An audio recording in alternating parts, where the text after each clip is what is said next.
तो दोस्तों, कैसे हैं आप सब।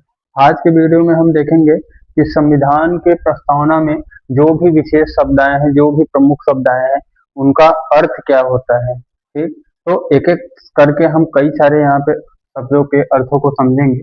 जैसे कि यहाँ पे संपूर्ण प्रभुत्व संपन्न, एक ये शब्द है। दूसरा समाजवादी, धर्मनिरपेक्ष, लोकतांत्रिक, गणराज्य। ठीक है। और इसमें कई सारी अखंडता, एकता, अखंडता, बंधुत्व बढ़ाने के लिए ये सब जितने भी विशेष विशेष शब्द आए हैं, उन सभी का जो है आज हम विश्लेषण करेंगे, उनके बारे में जानेंगे कि उनका अर्थ क्या होता है, जिससे कि आपको ये संविधान की प्रस्तावना समझने में बहुत आसानी हो कि इसमें वास्तव में कहा क्या गया है, वास्तविक क्या इसका अर्थ है। आइए शुरू करते हैं।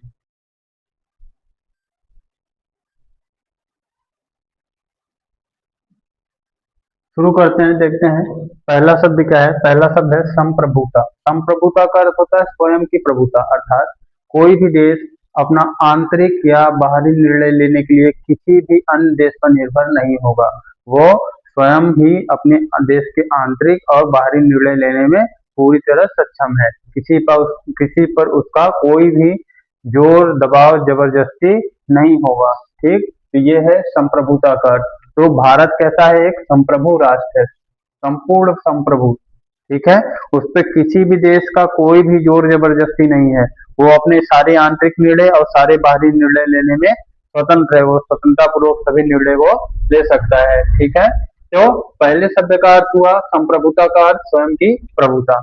आइए देखते हैं दूसरा शब्द। दूसरा शब्द है समाजवादी। समाजवादी शब्द का क्या अर्थ है? सभी के लिए एक समान रूप से न्याय और अवसर प्रदान करना, अर्थात किसी भी भारत के लोगों के बीच कोई भी भेदभाव नहीं रहेगा। ठीक, मतलब कोई भी योजना आएगा, कोई भी अवसर का लाभ हुआ, ठीक, तो वो सभी को एक समान रूप से मिलना चाहिए। ये क्या है, किसका अर्थ है? ये समाजवादी शब्द का अर्थ है। समाजवादी शब्द का अर्थ है मतलब सभी के लिए एक समान समान अवसर और न्याय प्रदान करना बिना किसी भेदभाव के। ठीक है। तीसरा क्या है? तीसरा है धर्मनिरपेक्ष। धर्मनिरपेक्ष का क्या अर्थ होता है? देश का कोई भी राजकीय धर्म नहीं होगा, अर्थात भारत का कोई भी राजकीय धर्म नहीं होगा। आपने सुना होगा राष्ट्रीय पक्षी, राष्ट्रीय फल, राष्ट्रीय बाघ, राष्ट्रीय पशु। ठीक है, लेकिन राष्ट्रीय धर्म नहीं सुना होगा आपने कि भारत का राष्ट्रीय धर्म बताओ। अर्थात भारत क्या है? एक धर्मनिरपेक्ष राज्य है। भारत का कोई भी राष्ट्रीय धर्म नहीं है। वो सभी धर्मों का समान रूप से क्या करेगा? आदर करेगा, समान रूप से उसको बढ़ाने का प्रयास करेगा। ठीक, तो ये अर्थ होता है धर्मनिरपेक्ष शब्द का। ठीक, कि देश का कोई भी राजकीय धर्म नहीं होगा। ठीक, वो सभी सभी धर्मों का समान रूप से आदर करेगा, समान रूप से उसको उत्थान करने का प्रयास करेगा। अगला शब्द है लोकतांत्रिक।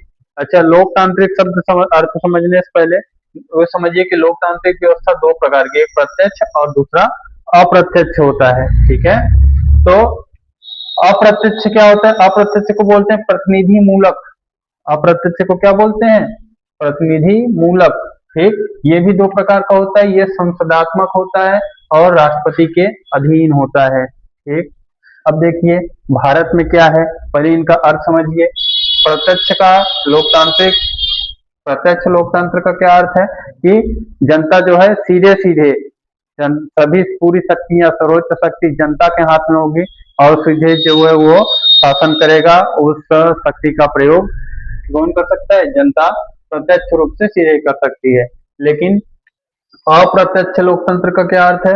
अप्रत्यक्ष लोकतंत्र का अर्थ है कि सभी शक्तियां जो जनता के हाथ में होगी, वो उनसे किसी प्रतिनिधि को चुनेंगे। पहले कोई प्रतिनिधि वो चुनेंगे जो सरकार चलाएगा, और वो जो प्रतिनिधि होगा वो सरकार चलाएगा और वो कानून का निर्माण करेगा जिसके अनुसार देश का शासन व्यवस्था चलेगा। तो ये है प्रतिनिधि मूलक। तो आप अब बताइए हमको कि भारत में कौन सा है, प्रत्यक्ष है कि अप्रत्यक्ष है? भारत में तो लोग जो है प्रतिनिधि को चुनते हैं अपने बहुमूल्य वोटों से, हर एक प्रतिनिधि को चुना जाता है, तो अप्रत्यक्ष है। प्रत्यक्ष में क्या होगा? जनता सीधे जो है अपने हाथ में सब कुछ कंट्रोल में लेगी और सीधे अपना क्या करेगी? अपना शासन व्यवस्था चलाएगी। अप्रत्यक्ष में क्या है, जनता पहले एक प्रतिनिधि को चुनेगी, वो शासन व्यवस्था चलाएगा। ठीक है, तो जब भारत में क्या है, अप्रत्यक्ष है, अप्रत्यक्ष लोकतंत्र है। ठीक, अच्छा, अप्रत्यक्ष में संसदात्मक है कि राष्ट्रपति के अधीन, तो संसदात्मक है। भारत में कैसी लोकतंत्र व्यवस्था है, अप्रत्यक्ष या प्रतिनिधि मूलक संसदात्मक लोकतंत्र व्यवस्था भारत में है। तो उम्मीद है कि ये शब्द का अर्थ आप, लोकतांत्रिक शब्द का अर्थ आप समझ गए होंगे। अगला शब्द की ओर चलते हैं। अगला शब्द है गणतंत्र। गणतंत्र का अर्थ देखिए क्या होता है। गणतंत्र का अर्थ समझने से पहले आप ये समझिए कि किसी भी लोकतांत्रिक देश में दो प्रकार की जो है व्यवस्थाएं हो सकती हैं। एक राजशाही व्यवस्था हो सकती है, दूसरा गणतंत्रात्मक व्यवस्था हो सकता है।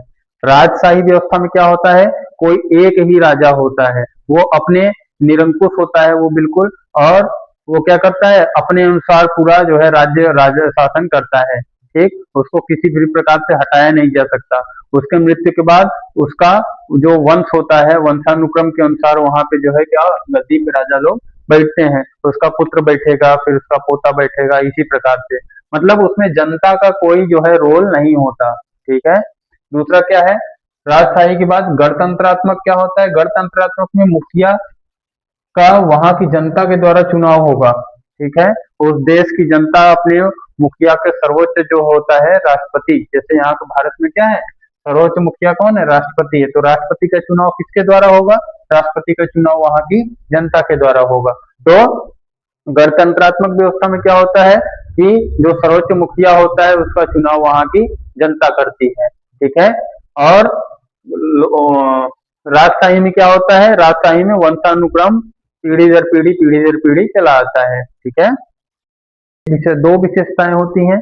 पहला कि किसी भी एक व्यक्ति के हाथ में हो, राजनीतिक शक्ति किसी भी एक व्यक्ति के हाथ में होने की बजाय पूरे समस्त जनता के हाथ में होती है। ठीक, और दूसरा, किसी भी विशेषाधिकार वर्ग की क्या होती है, अनुपस्थिति होती है। कोई भी वर्ग विशेष अधिकार लेके नहीं बैठा रह सकता। यह है गणतंत्र की खासियत। ठीक है, तो हम लोग समझ गए लोकतांत्रिक, गणतंत्र। और अब अगला शब्द समझेंगे न्याय। न्याय का अर्थ आप लोगों को पता है। ठीक है, न्याय का अर्थ है बिना किसी भेदभाव के सभी के साथ एक समान व्यवहार हो। ठीक, अच्छा, क्या हो कि कितने प्रकार की न्याय की व्यवस्था की गई है। भारतीय संविधान की प्रस्तावना में 3 शब्द आए थे उस दिन। कौन कौन से न्याय, आर्थिक, सामाजिक और राजनीतिक न्याय। ठीक है, अगला शब्द है स्वतंत्रता। स्वतंत्रता का क्या अर्थ होता है कि किसी भी देश के लोगों की गतिविधियों पर किसी भी प्रकार का कोई रोक टोक ना हो, तथा तथा उसके साथ साथ उनको आगे बढ़ने का अवसर का समान रूप से जो है सभी को क्या हो, समानता प्राप्त हो। व्यक्तियों के विकास के लिए एक समान रूप से उनको अवसर प्राप्त किया जाए। ये किसका अर्थ होता है, स्वतंत्रता का। अच्छा, स्वतंत्रता का ये अर्थ नहीं है कि आप कहीं भी कुछ भी करने के लिए जो है फ्री हो गए हैं, नहीं। ये स्वतंत्रता, हर एक स्वतंत्रता सशर्त दी गई है। आप इसके ऊपर एक शर्त थोपा गया है कि हाँ, इसके अंदर में रह के आप लोग को स्वतंत्रता दी गई है। ये नहीं कि मनमानी आप लोग कुछ भी करने लगे। ठीक है, तो स्वतंत्रता कैसे दी गई है आप लोग को, सशर्त दी गई है। ठीक है, अगला शब्द है समता। एक, समता का अर्थ होता है समानता, अर्थात कि भारत में या किसी भी देश में जहाँ पे ये समता होगी वहां पे कोई भी विशेषाधिकार वर्ग नहीं होगा। ठीक है, सभी को आगे बढ़ने की एक समान अवसर प्राप्त होंगे। ठीक, ये होती है समता या समानता का अर्थ। अगला शब्द है बंधुत्व। बंधुत्व का अर्थ है भाईचारा, अर्थात अर्थात कि सभी लोग क्या है, भारत देश में या अपने देश में मिलजुल के रहें, जिससे कि उस देश का उत्थान हो, उस देश का क्या हो, विकास हो। ठीक, तो आज के वीडियो में हमने उद्देशिका में आए हुए कई सारे शब्दों के जो प्रमुख शब्द थे उसका अर्थ पढ़ा, जिससे कि आप लोगों को उद्देशिका पढ़ेंगे तो दिमाग में रहेगा, उसका अर्थ जो है छपता चला जाएगा और आप लोग को उद्देशिका समझने में आसानी होगी, सहायता मिलेगा। मिलते हैं अगले वीडियो में। अगले वीडियो में आप लोग को हम बताएंगे कि संविधान की उद्देशिका संविधान का भाग है कि नहीं है, उसमें संशोधन किया जा सकता है या नहीं किया जा सकता। बहुत मजेदार टॉपिक है।